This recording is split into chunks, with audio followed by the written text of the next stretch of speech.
A customer recently asked me the following question: how to make sure there's enough space for the finger to pick an object detected by the camera?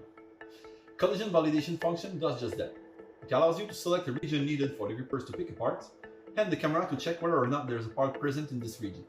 If a part is present, the software will ignore the parts and pick the next available one. Here's how you can enable this function. From the Configure Model wizard of the Camera Kit node, you must first detect the object and then select the corresponding icon. Click the button to enable the feature. Note that the green region represents the model area and the red region the gripper fingers area. You can adjust it to suit your part and gripper's fingers, then click Accept. Now, if there is a part present in the red defined region, the part will be skipped and the next available one will be picked. Hope this answered the question. See you next time.